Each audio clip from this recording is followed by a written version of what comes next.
Hello dear student, I am Vijay Kumar and student of Shri Krishna Medical College Muzaffarpur Bihar. दोस्तों, आज के human reproduction के इस लेक्चर के माध्यम से मैं आपको ह्यूमन रिप्रोडक्शन के एनसीईआरटी का वे सभी इम्पोर्टेंट लाइन, जिस इम्पोर्टेंट लाइन से नीट में पिछले 36 साल में क्वेश्चन पूछा गया है वे बताऊंगा। और ये वीडियो उन बच्चों के लिए ज़्यादा यूजफुल होगा जो इस चैप्टर को कहीं ना कहीं काफ़ी डिटेल से स्टडी कर चुके हैं। रिवीजन पॉइंट ऑफ व्यू से बहुत इंपॉर्टेंट है। और ये वीडियो को बनाने में मेरे पिछले 5 साल का एक्सपीरियंस और ढेर सारा मेहनत लगी है, तो इस वीडियो को लास्ट तक जरूर देखिएगा। चलिए स्टार्ट करते हैं। ये इंट्रोडक्टिव पार्ट को देखिए। पहला सब टॉपिक को देखिए, मेल रिप्रोडक्टिव सिस्टम। इससे देखते हैं कौन नीट में सवाल पूछा गया है।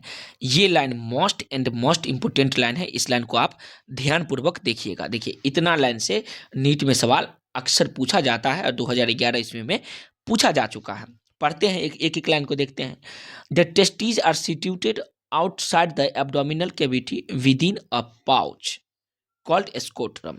टेस्टीज जो होता है आउटसाइड में सिट्यूटेड होता है, एब्डोमिनल कैविटी के आउटसाइड में एक पाउच में, उस पाउच का नाम है स्क्रोटम है। और ये नीट में सवाल पूछा जा चुका है।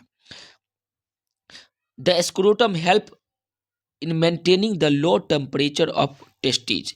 स्क्रोटम जो होता है टेस्टीज के लोअर टेम्परेचर, बॉडी के इंटरनल बॉडी टेम्परेचर से लोअर टेम्परेचर करने में कितना डिग्री सेल्सियस कम कर देता है। इंटरनल बॉडी टेम्परेचर से कितना कम कर देती है, तो 2 से 2.5 डिग्री सेल्सियस ये स्क्रोटम जो है वो टेम्परेचर को कम कर देती है। नेसेसरी फॉर स्पर्मेटोजेनेसिस, जो किसके लिए नेसेसरी होता है दोस्तों? स्पर्मेटोजेनेसिस के लिए ये नेसेसरी होता है लोअर टेम्परेचर। उम्मीद करती हैं ये पैराग्राफ समझ में आ गया होगा। अब हम लोग आगे का पैराग्राफ देखते हैं। देखिए, ये पैराग्राफ ये बहुत ज़्यादा महत्वपूर्ण पैराग्राफ है। और इस पैराग्राफ से देखिए कितना बार नीट में सवाल पूछा गया है। यहाँ से 2010 में सवाल पूछा गया है, फिर से 2010 में पूछा गया है। और ये लाइन से देखिए धड़ल्ले से सवाल 1993 में, 2012 में और 2020 में सवाल पूछा गया था। हर लाइन को देखते हैं। देखिए, यहाँ से स्टार्ट करते हैं। Each seminiferous tubules is line on it inside by 2 type of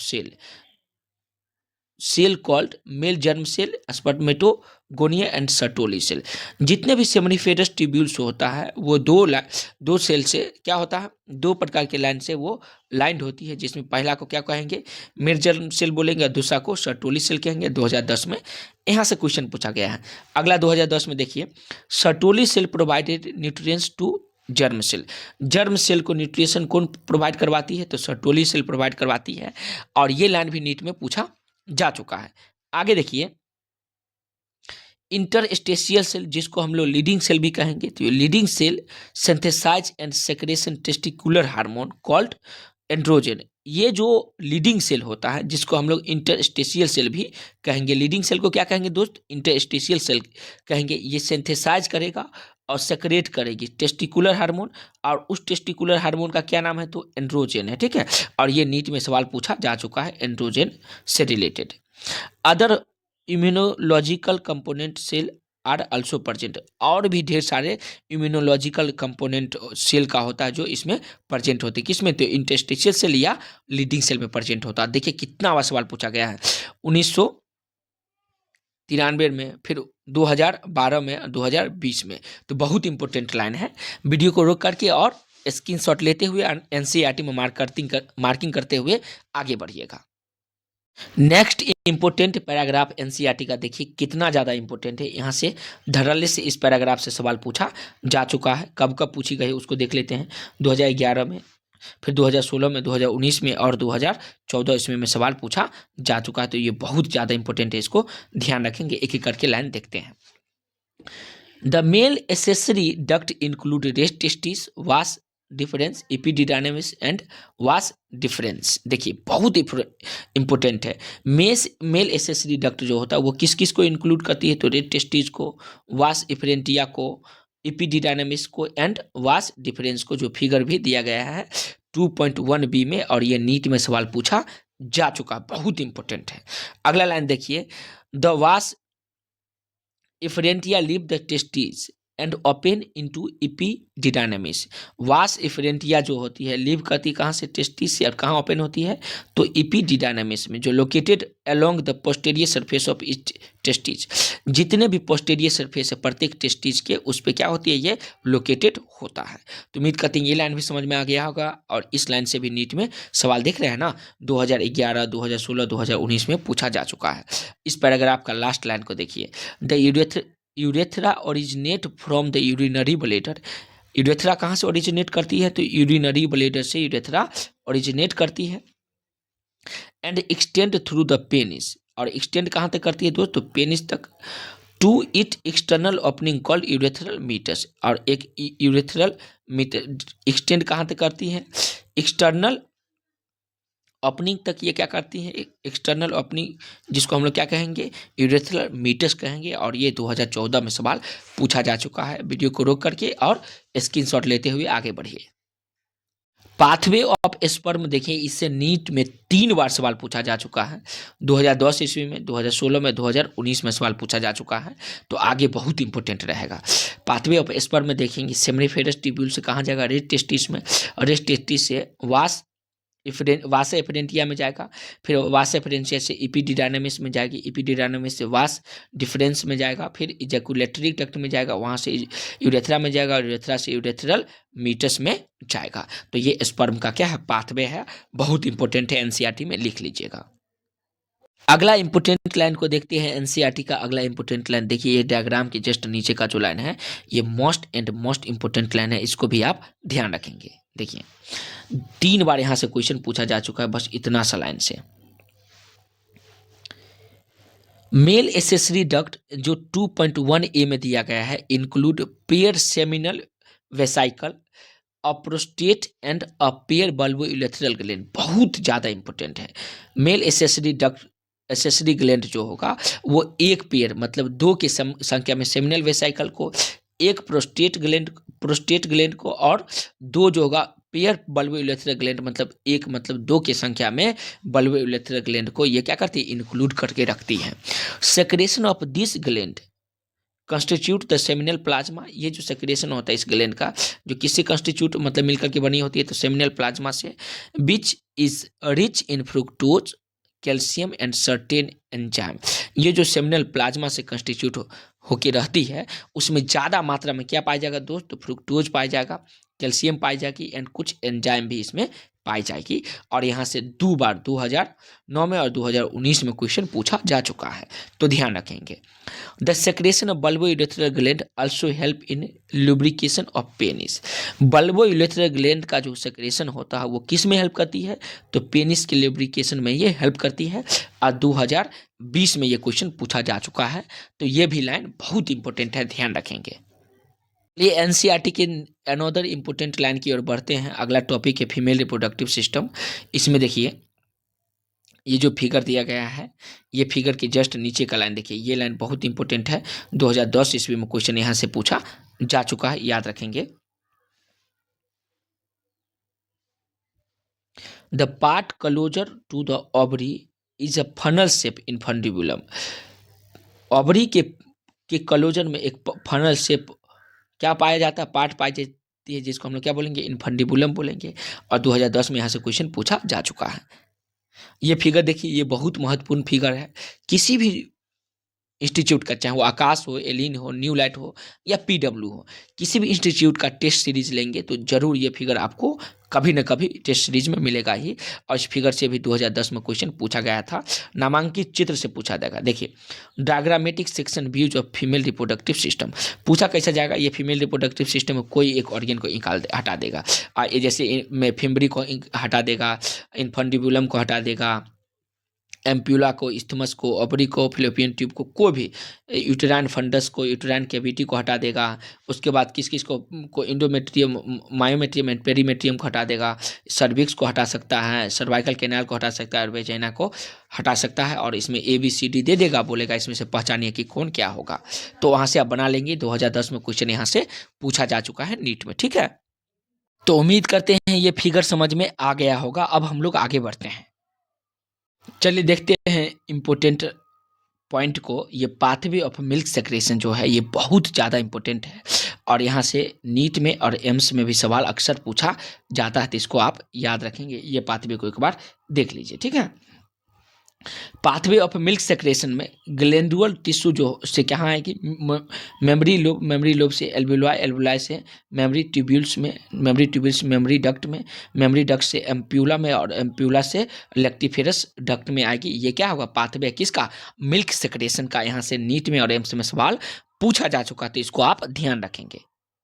चलिए आगे का इंपोर्टेंट लाइन को हम लोग देखते हैं। ये सब लाइन से नीट में सवाल नहीं पूछा जा चुका है, ये सब लाइन से भी नहीं। और ये देखिए बहुत इंपॉर्टेंट टॉपिक है, गेमेटोजेनेसिस, और यहाँ से तो धड़ल्ले से सवाल नीट में पूछा जाता है। ये सब जो लाइन देख रहे हैं आप, गेमेटोजेनेसिस का इतना लाइन, ये paragraph most and most important है। यहाँ से धड़ल्ले से सवाल पूछा जाता है। इस पैराग्राफ से देखिए, यहाँ से भी नीट में सवाल पूछा जा चुका है, और यहाँ से लेकर के यहाँ तक में कितना बार सवाल पूछा गया है, इसको देख लीजिए। देखिए 2012 में और 1990 में सवाल जो पूछा गया उसको देखते हैं। Primary spermatocyte complete first meiotic division. इस मायोटिक डिवीजन को हम लोग क्या बोलेंगे? रिडक्शन डिवीजन भी बोलेंगे। Leading to formation of two equal haploid cell, दो इक्वल हैप्लॉइड सेल, जिसको हम लोग क्या कहेंगे? सेकेंडरी स्पर्मेटोसाइट कहेंगे। इसका क्या करती है दोस्त? फॉर्मेशन करता है। Which have only 23 chromosome etch, जिसमें प्रत्येक सेकेंडरी स्पर्मेटोसाइट में 23 क्रोमोजोम होगा, तो दोनों मिलाकर के 46 क्रोमोजोम हो जाती है। तो प्राइमरी स्पर्मेटोसाइट कंप्लीट करती है फर्स्ट मियोटिक डिवीजन को, जिसको हम लोग रिडक्शन डिवीजन भी कहेंगे, जिसके फलस्वरूप किसका फॉर्मेशन होता है? तो दो equal haploid cell, diploid cell या हैप्लॉइड, तो हैप्लॉइड सेल, जिसको हम लोग क्या बोलेंगे? सेकेंडरी स्पर्मेटोसाइट कहेंगे, और जिसके में दोनों में 46 ये 23 क्रोमोजोम होगा। 2 बार सवाल नीट में पूछा जा चुका है। अगला इंपोर्टेंट लाइन देखिए, the spermatid are transformed into spermatozoa, जिसको हम लोग स्पर्म भी कहेंगे, by the process called spermiogenesis. ये जो स्पर्मेटिड है बबुआ, ये स्पर्मेटिड ट्रांसफॉर्मेट हो जाती है किसके द्वारा? तो स्पर्मेटोजुआ, जिसको हम लोग स्पर्म भी कहेंगे। और इस प्रोसेस को हम लोग क्या कहेंगे दोस्त? तो स्पर्मियोजेनेसिस कहेंगे। ये मोस्ट इंपोर्टेंट लाइन है। यहाँ से 2012 में और 2018 में क्वेश्चन पूछा जा चुका है, 2012 या 2018 में। तो एनसीईआरटी में मार्किंग करते हुए आगे बढ़िएगा। आफ्टर स्पर्मियोजेनेसिस मतलब स्पर्म के फॉर्मेशन के बाद, sperm head is become embedded in Sertoli cell. Spermiogenesis के बाद स्पर्म सेल कहाँ पे इम्बेडेड कर जाती है? सर्टोली सेल में। And finally release from seminiferous tubules, और फाइनली कहाँ से रिलीज कर दी जाती है? Seminiferous tubules, by the process called spermiation. इस प्रोसेस को हम लोग क्या कहेंगे? स्पर्मिएशन कहेंगे। और इस टॉपिक से भी देखिए 2 बार नीट में क्वेश्चन पूछा गया है। फिर से 2018 में क्वेश्चन पूछा जा चुका है, 2012 में क्वेश्चन पूछा जा चुका है। तो बहुत इंपॉर्टेंट लाइन है, इसको याद रखेंगे। नीचे का इंपॉर्टेंट लाइन देखिए, spermiogenesis start at the age of puberty. Spermiogenesis कब स्टार्ट हो जाता है दोस्त? मतलब स्पर्म का जो फॉर्मेशन हो जाती है प्यूबर्टी के एज में स्टार्ट हो जाती है, due to significant increase in secretion of gonadotropin releasing hormone GnRH। Gonadotropin releasing hormone जो होता है, जिसको हम लोग GnRH भी कहेंगे, ये सिग्निफिकेंटली इंक्रीज करने लगती है प्यूबर्टी की अवस्था में। और प्यूबर्टी की अवस्था में ये सिग्निफिकेंटली इंक्रीज करेगी, और उसी समय क्या स्टार्ट हो जाती है? तो स्पर्मियोजेनेसिस स्टार्ट हो जाता है।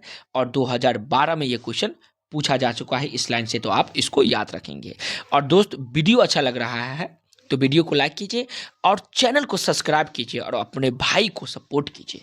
चलिए हम लोग आगे बढ़ते हैं, वीडियो को रोक करके स्क्रीनशॉट भी ले सकते हैं।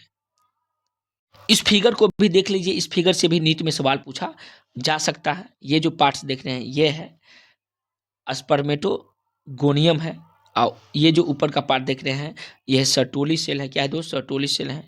उसके जस्ट ऊपर का पार्ट, ये जो पार्ट आप देख रहे हैं ये जो पार्ट है यह प्राइमरी स्पर्मेटोसाइट है। उसके बाद फिर है ऊपर का पार्ट है सेकेंडरी स्पर्मेटोसाइट, फिर स्पर्मेटिड है, और ये स्पर्मेटोजुआ है। जहाँ पे स्पर्मेटिड जो होता है वो सर्टोली सेल से, स्पर्मेटोजुआ जो है अगर सर्टोली सेल से फ्यूज कर जाती है तो उसको हम लोग स्पर्मेटिड कहेंगे। ये देखिए सर्टोली सेल है, यहाँ पे ये फ्यूज की गई है। तो स्पर्मेटोजुआ और स्पर्मेटिड में ये अंतर है, और यहाँ से ABCD करके और सवाल पूछा जा सकता है, तो याद रखिएगा। नेक्स्ट इंपोर्टेंट लाइन देखिए, ये 2006 में क्वेश्चन यहाँ से पूछा गया है। FSH follicle stimulating hormone act on the Sertoli cell, ये कहाँ पर एक्ट होती करती है दोस्तों? सर्टोली सेल पे। And stimulate secretion of some factor which help in process of spermiogenesis, जो किस प्रोसेस में हेल्प करती है? तो स्पर्मियोजेनेसिस के में क्या करती है? हेल्प करती है उस प्रोसेस में। स्पर्मियोजेनेसिस मतलब स्पर्म के फॉर्मेशन में हेल्प करती है। वो क्या करती है? FSH एक्ट करती है सर्टोली सेल पे और स्टिमुलेट करती है कुछ फैक्ट, स्टिमुलेट और सेक्रेट करेगी कुछ फैक्टर को, और वो फैक्टर क्या करेगी? तो स्पर्मियोजेनेसिस मतलब स्पर्म के फॉर्मेशन में हेल्प करेगी। 2006 में यहाँ से क्वेश्चन पूछा गया है, याद रखिएगा। नेक्स्ट इंपोर्टेंट लाइन को देखते हैं। ये देखिए कितना ज़्यादा इंपॉर्टेंट है, बहुत ज़्यादा इंपॉर्टेंट है, और यहाँ से नीट में क्वेश्चन पूछा जा चुका है। इस पैराग्राफ को आप याद रखेंगे। देखिए 2010 में, 2019 में, 2012 में और 2022 में क्वेश्चन पूछा गया है। तो हर एक लाइन को हम लोग देख लेते हैं, ठीक है। ये लाइन देखिए, इतना लाइन से क्वेश्चन, फिर ये लाइन से क्वेश्चन पूछा गया है, और यहाँ से इस लाइन से क्वेश्चन भी पूछा जा चुका है। Acrosome is filled with enzyme that help fertilisation of ovum, बहुत ज़्यादा इंपॉर्टेंट है। एक्रोजोम है किसे फील्ड होती है? तो एंजाइम से, जो किस में हेल्प करती है? तो ओवम के फर्टिलाइजेशन में हेल्प करती है। अगला लाइन देखिए, middle piece possess numerous mitochondria, ये जो स्पर्म का मिडिल पीस होती है वो बड़े पैमाने पे माइटोकॉन्ड्रिया को क्या करती है? पोसेस करती है, मतलब अपने में रखती है। Which produce energy for movement of tail, जो एनर्जी प्रोवाइड कर, which produce energy for movement of tail. That facilitate sperm motility essential for fertilisation, जो किस में हेल्प करती है? तो स्पर्म के मोटिलिटी में ये हेल्प करती है। जो किस में हेल्प करेगा दोस्तों? फर्टिलाइजेशन में हेल्प करेगा। माइटोकॉन्ड्रिया को ही तो पावर हाउस भी कहा जाता है। ये एनर्जी क्या करती है? प्रोवाइड करवाती है। दो बार यहाँ से 2010 और 2019 में क्वेश्चन पूछा जा चुका है। अगला लाइन देखिए, at least 60% of sperm must have normal shape and size. 60% sperm होता है जिसका नॉर्मल शेप एंड साइज होती है। And at least 40% sperm count, sperm 40% of them मतलब sperm must show vigorous motility. 40% ऐसा होता है, देखिए 60% नॉर्मल शेप एंड साइज होगा और 40% में विगरस मोटिलिटी पाई जाएगी, जिसके कारण ये क्या होता है? फर्टिलाइजेशन करेगी। तो उम्मीद करते हैं ये भी लाइन समझ में आ गया होगा। नीचे का लाइन देखिए, oogenesis से रिलेटेड। क्या है oogenesis? oogenesis is initiated during embryonic development stage. Embryonic development stage के समय ये oogenesis क्या होता है दोस्त? स्टार्ट हो जाती है। When a couple of million gametes, mother cell, oogenesis are formed within each foetal ovary, प्रत्येक फीटल ओवरी में million of gamete mother cell, जिसको हम लोग उगोनिया भी कहेंगे, इसका क्या होता है? फॉर्मेशन होती है। उगोनिया के फॉर्मेशन को ही तो हम लोग oogenesis कहेंगे। No more oogonia are formed and added after birth, और कोई भी उगोनिया जो होती है oogenesis प्रोसेस से बर्थ के बाद ये ना ही फॉर्मेट होती है और ना ही एडेड होता है, मतलब जन्म से पहले ही उगोनिया का फॉर्मेशन बड़े पैमाना पे हो जाती है, जिसके कारण स्त्री जो होती है अपने बच्चे को जन्म देती है। फर्टिलाइजेशन के बाद बच्चे का निर्माण करती है, जन्म देती है। तो उम्मीद करते हैं ये लाइन भी समझ में आ गया होगा। वीडियो अच्छा लग रहा है तो लाइक और सब्सक्राइब करते जाइए दोस्त, और वीडियो को रोक करके इसका स्क्रीनशॉट लेकर के और एनसीईआरटी में मार्किंग भी कीजिएगा। फिर देखिए इस पैराग्राफ से और कोई क्वेश्चन उगोनिया के बाद क्वेश्चन नहीं पूछा गया है। फिर हम लोग अगले पैराग्राफ में बढ़ते हैं। इस पैराग्राफ से नीट में दो बार क्वेश्चन पूछा गया है। एक बार इस लाइन से क्वेश्चन पूछा गया 2015 में, और ये जो फिगर दिया गया है ये फिगर से 2013 में क्वेश्चन पूछा गया है, तो बहुत इंपॉर्टेंट है। पहले फिगर को देख लेते हैं। Diagrammatic section views of ovary, ovary का डायग्रामेटिक सेक्शन, ये ओवरी है उसका डायग्रामेटिक सेक्शन व्यूज है, ठीक है। पहला देखिए, ये जो है ब्लड वेसल है, ये क्या है दोस्त? ब्लड वेसल है, याद रखेंगे ये ब्लड वेसल है। रेड आरबीसी है ना, रेड ब्लड कार्पसेल्स ब्लड वेसल है, जिसे ब्लड ट्रांस एक जगह दूसरी जगह जाता है। यह है प्राइमरी फॉलिकल, ये क्या है दोस्त? प्राइमरी फॉलिकल है। उसका सेकेंडरी फॉलिक्यूल, सेकेंडरी फॉलिक्यूल, यह टर्सरी फॉलिक्यूल है।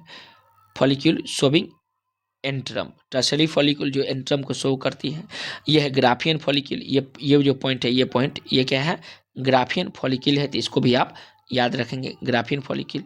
ये जो नीचे पार्ट देख रहे हैं ये है ओवम, ओवम है, और नीचे ये जो दोनों देख रहे हैं ये और ये जो है ये दोनों, ये है कार्पस ल्यूटियम है। तो इसमें सवाल कैसे पूछा जाएगा, ये फिगर दे देगा, इसमें से कोई ये सब को हटा दे के ABCD दे देगा। अब बोलेगा इसका नाम बताइए, कौन एज के जगह पे कौन होगा, बी के जगह पे कौन होगा, सी के जगह पे कौन होगा, तो आपको बताना होगा। और इस टाइप का नीट में सवाल पूछा जा चुका है 2013 में। अगला ये जो देखिए इतना line, secondary oocyte form new membrane called zona pellucida. Secondary oocyte जो होता है नए मेंबर का फॉर्मेशन करती है, सेकेंडरी उसाइड नए मेंबर का फॉर्मेशन करती है, और उस नए मेंबर को क्या कहेंगे, जोना प्लूसिडा कहेंगे। और नीट में यहाँ से सवाल पूछा जा चुका है 2015 में। ये जो पैराग्राफ है, ये जो फिगर है, figure 8.2 systematic representation of spermatogenesis, मतलब स्पर्म के फॉर्मेशन को ए में दिया गया और बी में दिया गया ओजेनेसिस मतलब ओवम के फॉर्मेशन को, ठीक है। काफ़ी सिस्टमेटिक व्यूज दिया गया और बहुत ज़्यादा इंपॉर्टेंट है। यहाँ से देखिए धड़ल्ले से नीट में सवाल पूछा जाता है। हम लोग ये पढ़ेंगे स्पर्मेटोजेनेसिस इसमें इतना में, और इतना में पढ़ेंगे oogenesis के बारे में, ठीक है। तो दोनों के बारे में पढ़ेंगे। देखिए कितना बार क्वेश्चन पूछा गया है, 2008 में, 2009 में, 2013 में, 2015 में, 2020 में क्वेश्चन पूछा गया है। और ऐसा कोई टेस्ट सीरीज नहीं है, चाहे वो आकाश का हो, एलिन का हो, PW का हो, न्यू लाइट का हो, या किसी का भी, ऐसा कोई टेस्ट सीरीज नहीं होगा जिसमें में फुल मॉक टेस्ट में यहाँ से एक न एक सवाल नहीं पूछा जाएगा। निश्चित रूप से पूछी जाएगी, क्योंकि नीट में भी पूछा जाता है। तो चलिए देखते हैं इसको। पहले हम लोग देखेंगे स्पर्मेटोजेनेसिस मतलब स्पर्म के फॉर्मेशन को, देन उसके बाद देखेंगे oogenesis मतलब ओवम के फॉर्मेशन को। चलिए देखते हैं। स्पर्मेटोगोनिया में क्या होगा, तो मियोटिक डिफरेंशिएशन होगा, माइटोटिक डिफरेंशिएशन, जिससे प्राइमरी स्पर्मेटोसाइट का फॉर्मेशन हो जाएगा। किसका फॉर्मेशन हो जाएगा, तो प्राइमरी स्पर्मेटोसाइट का फॉर्मेशन हो जाएगी। फिर इसमें क्या होगा, तो फर्स्ट मियोटिक डिवीजन होगा, पहला मियोटिक डिवीजन, और इसके फलस्वरूप सेकेंडरी स्पर्मेटोसाइट का फॉर्मेशन हो जाएगी। इस सेकेंडरी स्पर्मेटोसाइट में सेकेंड मियोटिक डिवीजन होगा और स्पर्मेटिड का फॉर्मेशन हो जाएगी। इस स्पर्मेटिड में डिफरेंशिएशन होगा और जिसके फलस्वरूप स्पर्मेटोजुआ का फॉर्मेशन हो जाएगी। दिया गया प्यूबर्टी से लेकर के कौन सा ग्राफ के फॉर्मेट में भी दिया गया है, स्पर्मेटोजुआ से स्पर्म का फॉर्मेशन हो जाती है। ये क्रोमोजोम की संख्या कौन स्टेज में कितना होता है, 46 होता है इस स्टेज में। फिर उसके बाद 23 हो जाती है, 23 हो जाती है, ठीक है। मतलब 2n और n कंडीशन में ये हो जाती है। ये देख लिए स्पर्मेटोजेनेसिस। अब हम लोग देखेंगे oogenesis, ठीक है। oogenesis में देखिए ये है उगोनिया। उगोनिया में क्या होता है, उगोनिया में क्या होता है दोस्त, माइटोटिक डिफरेंशिएशन करके उगोनिया प्राइमरी oocyte का फॉर्मेशन करती है। उगोनिया किसका फॉर्मेशन कर लेती है, माइटोटिक डिफरेंशिएशन करके प्राइमरी oocyte का फॉर्मेशन कर लेती है। ये प्राइमरी oocyte क्या होती है, सेकेंडरी oocyte का फॉर्मेशन करती है। प्राइमरी oocyte किसका फॉर्मेशन कर लेती है दोस्त, तो सेकेंडरी oocyte का फॉर्मेशन कर लेती है। और इसी तरह से नीट में सवाल पूछा जाएगा, प्राइमरी oocyte में first meiotic division complete prior to ovulation के फलस्वरूप किसका फॉर्मेशन हो गई, तो सेकेंडरी oocyte का। और ये सेकेंडरी oocyte ओवम में चेंज हो जाती है।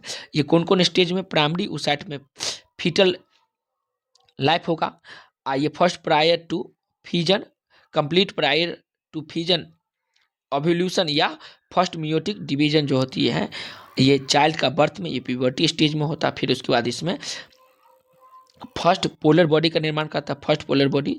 फिर दूसरा में सेकेंडरी oocyte, ये यहाँ से सेकेंड पोलर बॉडी और ओवम का फॉर्मेशन हो जाती है। किस स्टेज में, तो एडल्ट रिप्रोडक्टिव लाइफ मतलब एडल्ट स्टेज में ओवम का फॉर्मेशन हो जाती है। तो उम्मीद करते हैं ये ग्राफ समझ में आ गया होगा। इसमें कौन होगा हैप्लॉइड और कौन होगा डिप्लॉइड, ये आप कमेंट में बताएंगे। स्पर्मेटिड, उसका primary spermatocyte, secondary spermatocyte, spermatid and spermatozoa, spermatogonium gonia इसको बोलेंगे। ये सब हैप्लॉइड होगी, डिप्लॉइड होगी, क्रोमोजोम की संख्या 23 होगा, कब होगा 46, ये आपको कमेंट में बताना है। ठीक वैसे ही गोनिया में बताना है, प्राइमरी oocyte में बताना है, सेकेंडरी oocyte में बताना है, ओवम में बताना है ये कब होगा हैप्लॉइड, कब होगी डिप्लॉइड, कितना क्रोमोजोम की संख्या किस में होगा, ये आप कमेंट में बताएंगे। तो चलिए हम लोग आगे बढ़ते हैं, इसका स्क्रीनशॉट आप ले लीजिए। अगला इंपॉर्टेंट सब टॉपिक दिया गया है मेंस्ट्रुअल साइकिल। यहाँ से देखिए 2018 में क्वेश्चन पूछा गया है, the first menstruations begin at puberty and is called menarche. पहले मेंस्ट्रुएशन को हम लोग क्या कहेंगे, जो कब स्टार्ट होती है, प्यूबर्टी स्टेट में स्टार्ट होती हैं, जिसको हम लोग क्या कहेंगे दोस्तों, मिनार्ची भी कहेंगे, जिसको हम लोग क्या कहेंगे, मिनार्ची कहेंगे। और ये कब क्वेश्चन पूछा गया है, तो 2008 ईस्वी में ये क्वेश्चन पूछा जा चुका है, नीट में, ध्यान रखेंगे। ये जो फिगर आप देख रहे हैं दोस्त, ये most most and most important है, बहुत ज्यादा इंपोर्टेंट है। नीट में धड़ल्ले से इस फिगर से सवाल पूछा जाता है, तो ध्यान से देखिएगा। Diagrammatic representation of various event during menstrual cycle. Menstrual cycle में भिन्न भिन्न प्रकार के इवेंट होती है, उसको डायग्रामेटिक रिप्रेजेंटेशन यहाँ पे किया गया है। सवाल आप खुद ही देख लीजिए। 1994 में पूछा गया है, 1997 में, 2004 में, फिर 1907 में, सॉरी 2007 में, फिर 2009 में, 2012 में, 2018 में, 2019 में, 2020 में, मतलब कंटिन्यूअस रूप से इस फिगर से सवाल पूछा जाता है। तो इस फिगर को आप ध्यान से देखेंगे। देखिए एक एक करके देखना स्टार्ट करते हैं। यहाँ पे दिया गया है डे इंडिकेट है, मतलब डे 1, डे 2, डे 3, डे 4 से लेकर के और 28, 29 और फिर से स्टार्ट हो जाती है, 1 से स्टार्ट हो जाता है, यहाँ से यहाँ तक, फिर से यहाँ से रिपीट हो जाती है। ठीक है, मतलब पीरियड्स जो होती है वो चेंज हो जाता है। डे 1 से लेकर के डे 29 तक क्या परिवर्तन होता है, सारा चीज दिया गया है। देखिए ये है मेस्टुरेशन फेज, क्या बोलेंगे, मेस्टुरेशन फेज। दूसरा होगा फॉलिक्यूलर फेज, जिसको पॉलीफेरेटिव फेज भी कहेंगे, ये फॉलिक्यूलर फेज। उसके बाद ये देखिए यहाँ से यहाँ तक ये ल्यूटियल फेज, जिसको सेक्रेटरी फेज भी कहेंगे। और ये नेक्स्ट साइकिल बिगिंग, मतलब नेक्स्ट साइकिल स्टार्ट हो जाती है 29 या 28 के बाद। उम्मीद करते समझ गए होंगे। फिर यहाँ से देखिए यह है यूटेराइन इवेंट। यूटेराइन में इवेंट कौन कौन स्टेज में, जैसे मेस्ट्रुअल फेज में क्या होगा, पॉलिक्यूलर फेज में क्या होगा, ल्यूटियल फेज में क्या होगा, ये यूटेराइन कैसा कैसा इवेंट करती है वो यहाँ पे दिया गया है। इसको हम लोग क्या बोलेंगे, मेंसेस बोलेंगे। क्या बोलेंगे दोस्त, मेंसेस बोलेंगे। तो इसको भी आप याद रखिएगा।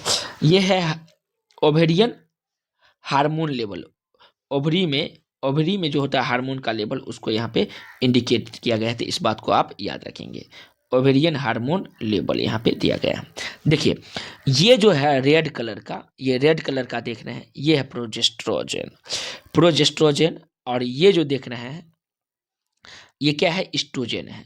उसका देखिए लेवल किस तरह से फ्लक्चुएट, ये टॉप फिर टू बॉटम, फिर टॉप बॉटम, इस तरह से जाती है, किस तरह से फ्लक्चुएट करती है, याद रखेंगे। डायरेक्ट इसको हटा देगा, इसको ए कर देगा, इसको बी कर देगा और नीट में सवाल पूछ लेगा। मतलब ऐसे ऐसे खेल करेगा ना आपको कि पता भी नहीं चलने देगा। बेहतरीन खेल खेलता है नीट इस फिगर से। उसके बाद देखिए ओवेरियन इवेंट, देखिए अलग अलग ओवेरियन इवेंट में क्या क्या, कौन कौन स्टेज में क्या होती है। ये है developing follicle, primary secondary tertiary से बढ़ते बढ़ते मैच्योर फॉलिकल तक आती है। डेवलपिंग फॉलिकल से मैच्योर फॉलिकल की ओर आएगी। ये मैच्योर फॉलिकल, फिर यहाँ पे क्या होता है, ओव्यूल्यूशन होता है। क्या होता है, ओव्यूल्यूशन होता है। फिर आगे देखिए ये developing corpus luteum, corpus luteum क्या है, यहाँ पे डेवलप कर जाती है, उसका स्टेज दिया गया है। और ये है रिग्रेसिव कार्पस ल्यूटियम, ये क्या होती है, रिग्रेसिव कर जाती है कार्पस ल्यूटियम। ये यहाँ पे अलग अलग स्टेज शो किया गया है। ये जो पिट्यूटरी हार्मोन लेवल है, ये भी मोस्ट एंड मोस्ट इंपोर्टेंट है, आप इसको याद रखेंगे।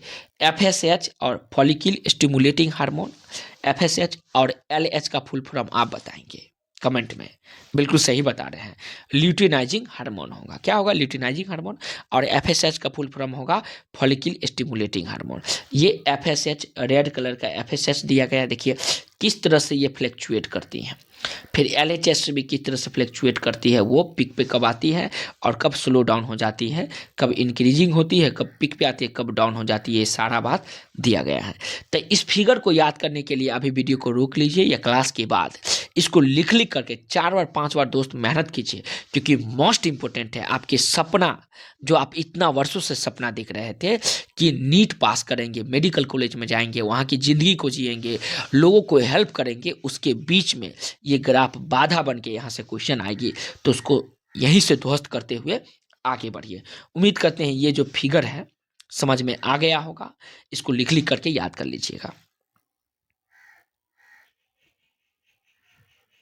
चलिए फिर हम लोग आगे बढ़ते हैं। देखिए ये जो secretion of gonadotropin release, gonadotropin जिसको LHS या FSS भी कहेंगे, increase gradually during the follicular phase. Secretion of gonadotropin कितना इंपॉर्टेंट लाइन है, और इस छोटे से लाइन से नीट में 2 बार सवाल पूछा जा चुका, तो समझ सकते हैं इसके इंपॉर्टेंट को।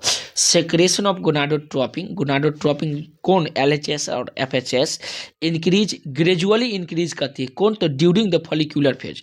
फॉलिक्यूलर फेज में क्या करती है, ग्रेजुअली इंक्रीज करती है। और ये 2 बार क्वेश्चन 2011 में और 15 में यहाँ से क्वेश्चन पूछा जा चुका है, बहुत इंपॉर्टेंट है। नेक्स्ट इंपॉर्टेंट लाइन को देखिए, बोथ LHS का फुल फॉर्म बोलिए, बिल्कुल सही, luteinizing hormone, and FHS full form follicle stimulating hormone, attain a peak level in the middle of cycle. Middle of cycle में पीक लेवल को attain करती है, जो फिगर में देखे थे। और वो डे कौन था, तो 14th डे, 14वां डे पे ये पीक लेवल को अटेन करती है।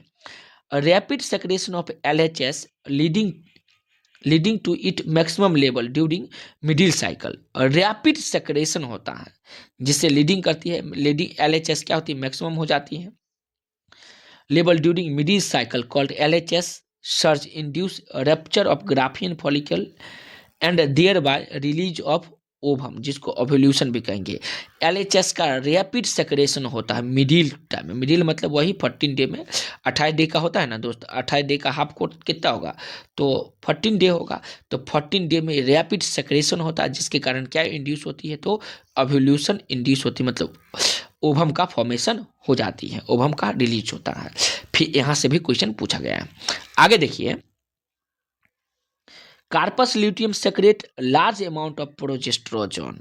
कार्पस ल्यूटियम जो होता है वो बड़े पैमाना पे, कार्पस ल्यूटियम बड़े पैमाना पे सेक्रेट करती है, लार्ज अमाउंट सेक्रेट करती है, किसका, तो प्रोजेस्ट्रोजोन का। Which is essential for maintenance of endometrium, जो किसके लिए एसेंशियल होता है, तो इंडोमेट्रियम के मेंटेनेंस के लिए क्या होती है, कार्पस ल्यूटियम एसेंशियल होती है। उम्मीद करते हैं ये पॉइंट भी समझ में आ गया होगा। और नीट में देखिए धड़ल्ले से सवाल 2005 में, 2013 में, 2014 में क्वेश्चन पूछा जा चुका है, तो इस पॉइंट को आप याद रखेंगे। चलिए आगे का इंपोर्टेंट लाइन देखते हैं। Important topic 2.5 fertilisation and implantation है, बहुत इंपॉर्टेंट है। यहाँ से देखिए नीट में कितना बार सवाल पूछा जा चुका है, तो ध्यान रखेंगे इसको। इस सिंगल स्लाइड से नीट में 6 बार क्वेश्चन पूछा गया है। एक बार देखिए 2020 में क्वेश्चन पूछा गया है, दूसरा बार देखिए 2016 में क्वेश्चन पूछा गया है, तीसरा बार 2020 और 21 में क्वेश्चन पूछा गया है, यहाँ पे 2010 और 11 में क्वेश्चन पूछा गया है। तो ये बहुत इंपॉर्टेंट है, ध्यान से देखिएगा, एक एक लाइन को देखते हैं। Fertilisation can only occur if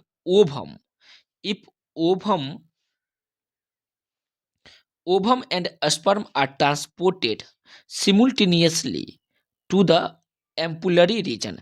अगर ओवम और स्पर्म सिमुल्टेनियसली ट्रांसफर होता कौन सा रीजन में, ओवम रीजन में, एम्पुलरी रीजन में, तभी जाकर के फर्टिलाइजेशन होगा, और नहीं तो फर्टिलाइजेशन नहीं होगा।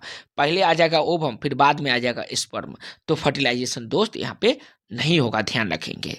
मतलब अगर मान लीजिए टाइम गैपिंग रहेगा तो आ जाएगा तो कोई बात नहीं, सिमुल्टेनियसली आना चाहिए, ये बोल रहा है।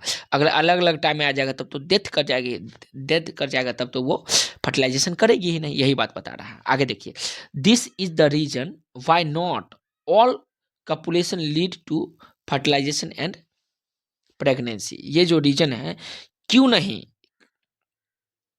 कपुलेशन ये लीडिंग करती है फर्टिलाइजेशन एंड प्रेगनेंसी के लिए, रीजन सभी में क्यों नहीं, ये बात है यहाँ पे बताया गया है। आगे देखिए इंपॉर्टेंट लाइन देखिए, during fertilisation sperm come in contact with zona pellucida layer of the ovum.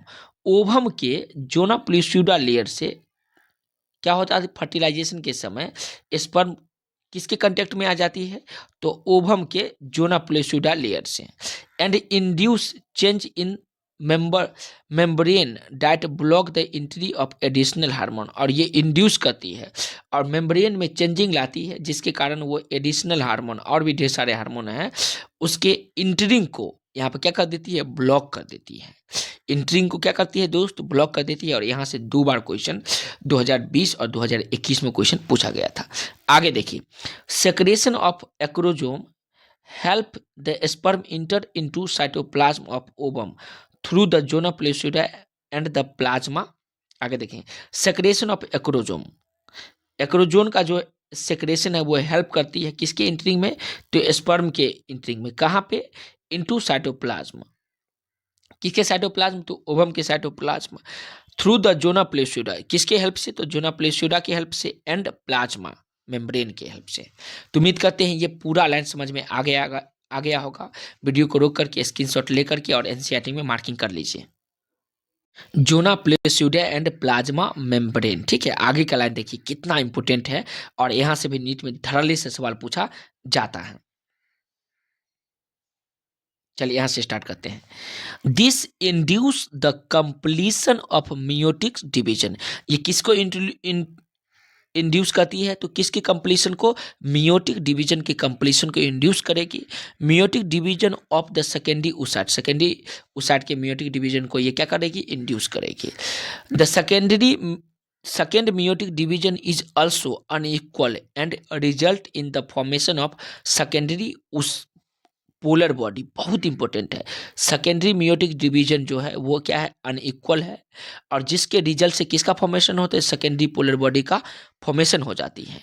And haploid ovum, जिसको क्या कहेंगे, हैप्लॉइड ओवम को उटाइड भी कहा जाता है। उटाइड का formation and secondary polar body का फॉर्मेशन होती है। Soon the haploid nucleus of sperm and that of ovum tissue together to form diploid zygote. बहुत इंपॉर्टेंट है, ये शीघ्र ही हैप्लॉइड न्यूक्लियस, स्पर्म का हैप्लॉइड न्यूक्लियस एंड ये जो ओवम होती है आपस में फ्यूज करके डिप्लॉयड जाइगोट का फॉर्मेशन कर देती है। और यहाँ से देखिए नीट में धड़ल्ले से इस छोटा सा लाइन से, इतना लाइन से सोच सकते हैं, नीट में 4 बार क्वेश्चन पूछा जा चुका है। 2010 में क्वेश्चन पूछा गया है, 2015 में, 2018 में, 2020 में क्वेश्चन पूछा गया है। और ये इंपॉर्टेंट लाइन देखिए, ये भी बहुत इंपॉर्टेंट लाइन है, और यहाँ से एक बार 2013 में क्वेश्चन पूछा गया है। चलिए देखते हैं। ऑल द हैप्लॉइड गेमेट, जिसको ओवा कहेंगे, produce by female have sex chromosome x. देखिए जितने भी हैप्लॉइड गेमेट जो ओवा होगा किसे प्रोड्यूस होगा, फीमेल से, जिसके पास सेक्स क्रोमोजोम क्या होगा, एक्स होगा। वेयर इन मेल गेमेट क्या होगा दोस्तों, स्पर्म होगा, ये तो आप जानते ही होंगे। The X chromosome could either X and Y, और इसके पास जो क्रोमोजोम होगा सेक्स क्रोमोजोम कौन होगा, तो एक्स एंड वाई दोनों होगा। लेकिन फीमेल के पास सेक्स क्रोमोजोम कौन होगा, ओनली एक्स होगी, और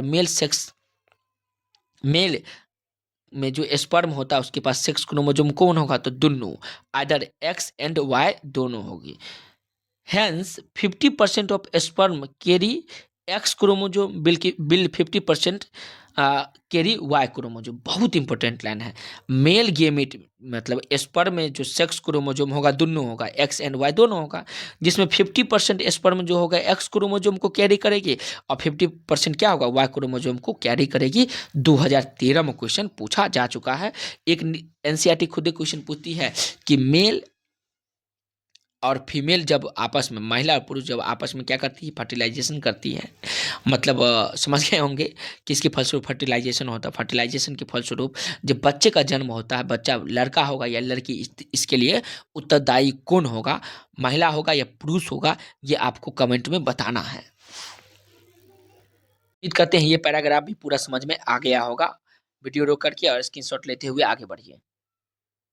फिर देखिए यहाँ तक कोई क्वेश्चन नहीं पूछा गया है, फिर आगे हम लोग देखते हैं। अगला इंपोर्टेंट लाइन को देखिए, बहुत इंपोर्टेंट है, जहां से 2016 में, 2010 में, 2012 में क्वेश्चन पूछा गया है। देखते हैं। Blastocyst in blastomere in blastocyst are arrange into an outer layer called blastotrophoblast. बहुत इंपॉर्टेंट है। ब्लास्टोमेयर इन ब्लास्टोसाइट में ब्लास्टोमेयर जो होता है वो अरेंज करती है एक आउटर लेयर, और उस आउटर लेयर को क्या बोलेंगे, तो ट्रोपोब्लास्ट बोलेंगे। उस आउटर लेयर को क्या कहेंगे दोस्त, called trophoblast. And an inner group of cell attach to trophoblast called inner mass cell, और इनर ग्रुप ऑफ सेल होगा जो अटैच करेगी ट्रोपोब्लास्ट से, जिसको हम लोग क्या कहेंगे, inner masses inner cell mass कहेंगे, जिसको क्या कहेंगे, इनर सेल मास कहेंगे। 2016 में यहाँ से क्वेश्चन पूछा गया है। After attachment the uterine cell divided rapidly, attachment के बाद यूटेराइन का जो सेल होती है वो डिवाइड करती है रैपिडली एंड कवर द ब्लास्टोसाइट, और किसको कवर करती है दोस्तों, ब्लास्टोसाइट को कवर करती है। As a result the blastocyst become embedded in endometrium of uterus, जो फिगर में दिया गया है 2.11 स्टेप एच में दिया गया है। इसका रिजल्ट से क्या होता है, ब्लास्टोसाइट जो होती है बिकम कर जाती है embedded in endometrium of uterus, uterus के इंडोमेट्रियम से ब्लास्टोसाइट क्या कर जाती है दोस्त, इम्बेडेड कर जाती है। This is called implantation and it lead to pregnancy, और जिसको हम लोग क्या कहेंगे, इम्प्लांटेशन कहेंगे। और इस इम्प्लांटेशन को किसके लिए लीड करती है, तो प्रेगनेंसी के लिए लीड करती है। और मोस्ट इंपोर्टेंट लाइन है, नीट में 2 बार 2010 2012 में क्वेश्चन पूछा जा चुका है, तो याद रखेंगे। नेक्स्ट इंपोर्टेंट टॉपिक देखिए, प्रेगनेंसी एंड एम्ब्रॉयनिक डेवलपमेंट से, और इससे भी धड़ल्ले से नीट में सवाल पूछा जाता है। हर एक लाइन को हम लोग देखते हुए आगे बढ़ते हैं। ये कितना इंपोर्टेंट पैराग्राफ है, आप इसी से देख सकते हैं कि कितना बार क्वेश्चन पूछा गया है। 2020 में, 2004 में, 2013 में, 2016 में, 2018 में, 2021 में, 2010 में, 2014 में क्वेश्चन लगातार इससे पूछा जाता है, तो आप ध्यान रखेंगे। देखिए, functional unit between developing embryo, developing embryo के बीच के फंक्शनल यूनिट, डेवलपिंग एम्ब्रायो जिसको फीटस कहेंगे, and maternal body called placenta, maternal body क्या होगा, प्लासेंटा होगा। और ये 2020 में क्वेश्चन पूछा जा चुका है। अगला देखिए, placenta also act as endocrine tissue and produce several hormone, placenta जो होती है किसकी तरह एक्ट करती है, तो इंडोक्राइन टिश्यू की तरह हेल्प करेगी। और ये किस में हेल्प, ये कुछ सेवरल हार्मोन को प्रोड्यूस करती है, और उस सेवरल हार्मोन को हम लोग क्या बोलेंगे, तो gonadotropin, human chorionic gonadotropin, human chorionic gonadotropic hormone कहेंगे, जिसको एचसीजी भी कहेंगे। ह्यूमन प्लासेंटा हार्मोन जिसको एचपीएल कहेंगे, जिसको क्या कहेंगे दोस्त, एचपीएल कहेंगे। इस्ट्रोजेन कहेंगे एंड प्रोजेस्ट्रोजेन कहेंगे, ईटीसी। ये बहुत ज़्यादा इंपॉर्टेंट है। Placenta act as and endocrine tissue, placenta किसकी तरह एक्ट करेगा, तो इंडोक्राइन टिश्यू की तरह एक्ट करेगा और प्रोड्यूस करेगी कुछ हार्मोन, और वे हार्मोन में क्या होगा, एचसीजी, मेरे साथ बोलिए, ह्यूमन क्रोनिक गुनाडोट्रोपिक हार्मोन। उसके बाद एचपीएल जिसका फुल फॉर्म क्या होगा, तो human placental hormone and estrogen and progestrogen. ये सब हार्मोन को क्या कहती है, ये रिलीज करती है। इन लेटर फेज ऑफ प्रेगनेंसी, दूसरे फेज में प्रेगनेंसी के, the hormone called relaxin is also secreted bye ovary. दूसरे फेज में, प्रेगनेंसी के दूसरे फेज में रिलैक्सिंग हार्मोन क्या होती है, सेक्रेट होती है, किसके द्वारा, तो ओवरी के द्वारा, सेक्रेटेड बाय ओवरी। उम्मीद करते हैं ये लाइन भी समझ में आ गया होगा। अगला लाइन देखिए,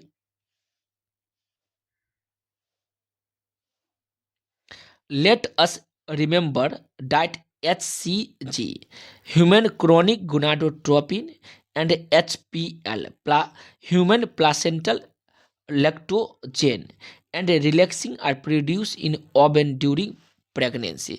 प्रेगनेंसी के समय ओवम में, ओमेन में मतलब महिला में ये सारा HCG, HPL and relaxing hormone क्या होता है, प्रोड्यूस होती है। In addition during pregnancy the level of other hormone like estrogen, progestrogen, कौन कौन hormone, estrogen, progestrogen, cortisol, prolactin, thyroxine, ETC are increase several fault in maternal blood. Maternal blood में pregnancy, during pregnancy के समय कुछ और hormone, वे कौन कौन hormone, estrogen, progestrogen, cortisol, prolactin, thyroxine, ये सब क्या होता है, सेवरल फॉल्ट में ये इंक्रीज करती है, किस में, तो मेटरनल ब्लड में ये इंक्रीज करती है। तो उम्मीद करते हैं ये पॉइंट भी समझ में आ गया होगा। वीडियो को रोक करके और स्क्रीन से शॉट लेते हुए आगे बढ़िए और एनसीईआरटी में मार्किंग करते हुए जाइएगा। ये फिगर भी देखिए, figure 2.12, human fetus with in the uterus, बहुत इंपॉर्टेंट फिगर है। यहाँ से भी नामांकित चित्र वाला क्वेश्चन पूछा जा सकता है। देखिए ये देख रहे हैं, ये रेड कलर का है, plug of mucus in cervix, plug of mucus in cervix, इसको हटा के ए दे देगा। ये जो पार्ट जो देख रहे हैं ये है एम्ब्रायो। क्या है दोस्त? ये है एम्ब्रायो, इसको भी आप याद रखेंगे। ये जो पार्ट्स आप देख रहे हैं, ये पार्ट यहाँ से निकला हुआ पार्ट है, ये है यॉक सेक। क्या है? यॉक सेक है। ये जो बीच वाला पार्ट है कैविटी ऑफ यूटरस, यूटरस की कैविटी है। ये क्या है दोस्त? यूटरस की कैविटी, रेड कलर का जो है यहाँ पे यूटरस की कैविटी है।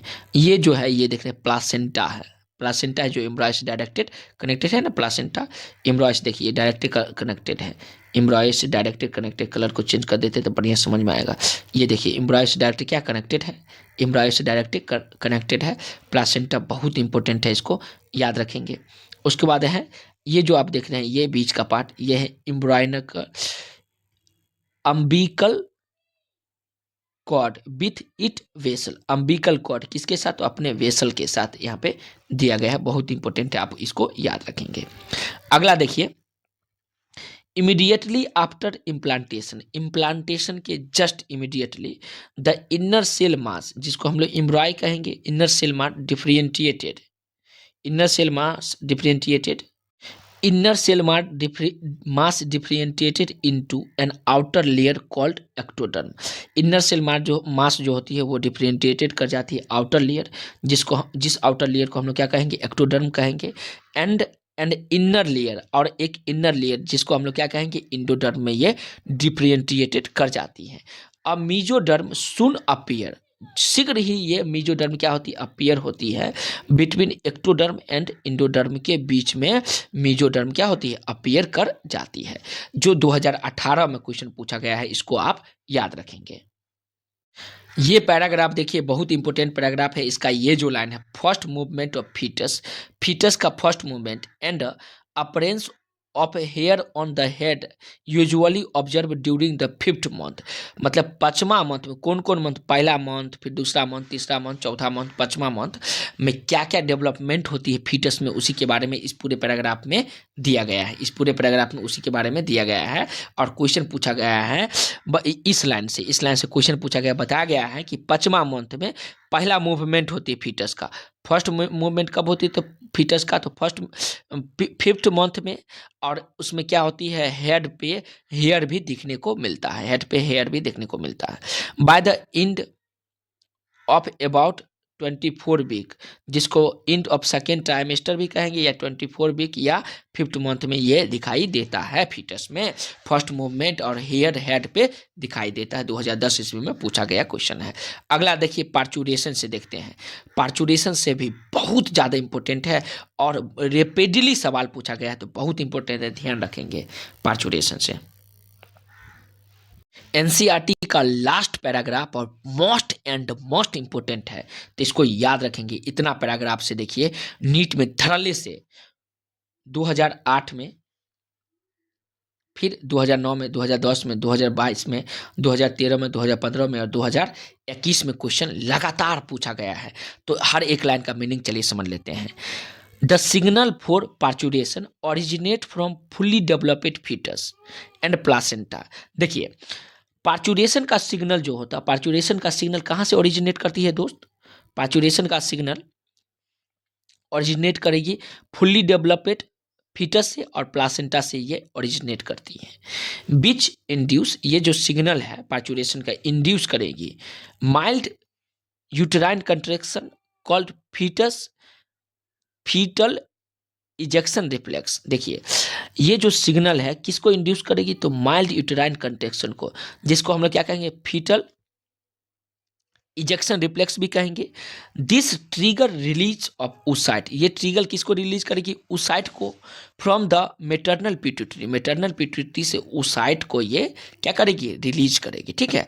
oocyte act on uterine muscles, oocyte किस पे एक्ट करेगी? तो यूटेराइन के मसल्स पे क्या करेगी दोस्त? ये एक्ट करेगी। And cause stronger uterine contraction, और ये स्ट्रॉन्गर यूटेराइन कंट्रैक्शन को क्या करती है? काउज करती है।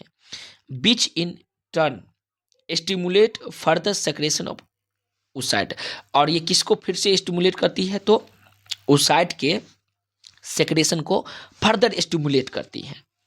The uterine contraction and oxytocin, uterine का contraction and oxytocin secrete continuous resulting in stronger contraction.